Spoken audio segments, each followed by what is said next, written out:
Yeah, it's funny. I think about some of the old mills and just the beautiful buildings, and my husband and I talk like, oh, wouldn't it be great to move into one of those old buildings because you won't ever hear your neighbors just because these old buildings were meant to last and you can't ever hear anybody. Absolutely. Whereas like new buildings, you can hear everybody like bonking around. It's like on Emily's home, she's cooking dinner. Yeah, exactly. You can hear the thump, thump, thump. You're like, those old buildings just have the good solid bones. Like the Hope Artiste building, that is a wonderful testament to a saved building.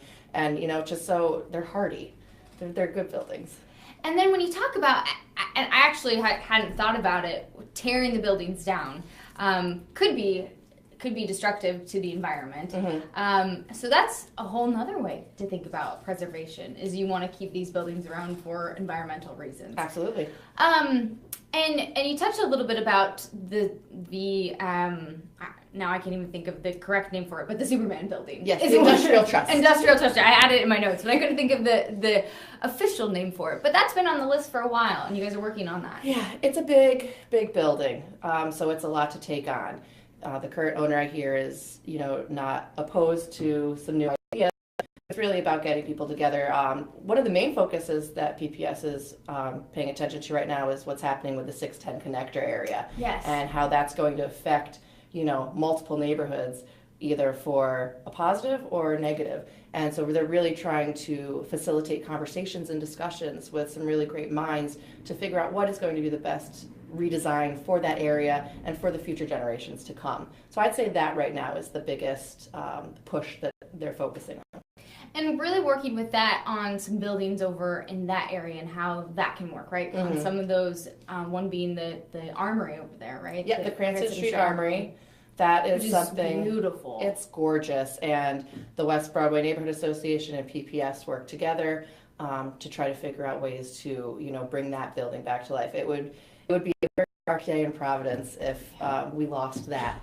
And over in that Federal Hill area, as well as the West Side, there's some really great buildings. The Wedding Cake House was on the list. That success story was recently purchased by a local art group. So they'll be restoring it and invigorating that with, I believe it's going to be kind of live and work space. Cool. So I don't really know the details, but it's really exciting to have on Broadway. And I live at Barnaby Castle, which is awesome. An 1875 Victorian mansion that has been on the list for years. So we're happy to see that it's off. So what's that like to live in there? It's pretty cool.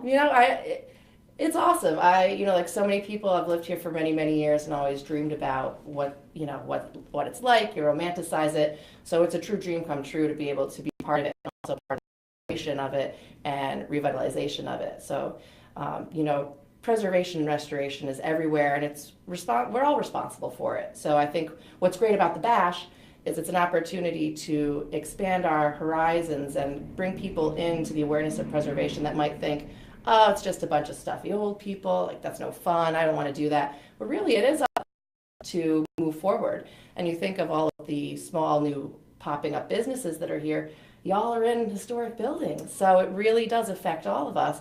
So with the Bash having, between 500 and 600 people come out, it really is a great opportunity for PPS to, get their mission and their message across and hopefully inspire new people to join and new people to kind of lead the charge. And we really do live in a city that is fortunate enough to be around this place. And me not being from here, I think one of my favorite things to do is just to walk around and look at all the beautiful architecture in this city and in this place. And fortunate enough that there are places that are restored and renovated and not run down like other places. And so going to the Bash, you guys have a really good shindig planned, it sounds like. So let's talk a little bit about what that is if people are interested in going. Really, really exciting.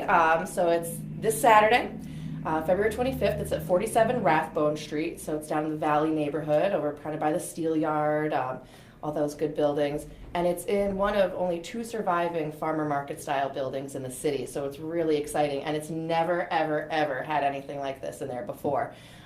It's owned by Rathbone Properties, LLC, and they have, been generous enough to gift us the space for the night. The theme this year is Kings and Queens, and it's really however you identify that. Or Queen Bee. Exactly. Yeah, I like it. Rather than, I know when you walked down the corner, I was like, okay, I have to take a second to put it together, rather than the traditional like queen garb. I like it. Anything you want, really let your inner royal come out, and we want everyone to feel comfortable here. So we've got, you could be, a Disney princess, or you could come dressed as Prince, which would be great, or you could come dressed as the band Queen. Really, there's so many variations. Beauty queen, drag king, drag queen. We've got some great performances. Amazing restaurants are going to be there. So we've got Laughing Gorilla. Mills Tavern is in the VIP area, as is Exo Cafe. What else? Vino Veritas, which is a new restaurant on Broadway. We're really happy to have them involved. And really just the list goes on. Of course, El Rancho Grande and Los Andes. Wouldn't be a Providence party without those two amazing gems, So it's really exciting. DJ JR is going to be mixing it up for us and keeping the bodies moving, and just a lot of fun. And there's some, little surprises to come. So we hope everybody can make it out, because it's kind of the party of the year. From what I've heard, and I've heard a lot. All right, well, thank you so much, Caitlin. I really appreciate it. And from what one of your other big because this is really one of the big fundraisers. Yeah. And you do have one other fundraiser. We do June 3rd, I believe, is every year they do a different festival of historic homes. And in Elmwood district, right? We're mixing it up a little bit. It's getting crazy. So we're going to be down in the Elmwood neighborhood, which is beautiful. They have some just Victorian stunners down there. And this is a really great opportunity for, we all want to peek in our neighbors' windows. Yeah. So now you can do it without being really creepy. Without being or getting arrested. Yeah, you're not going to go to jail, and some people might have snacks.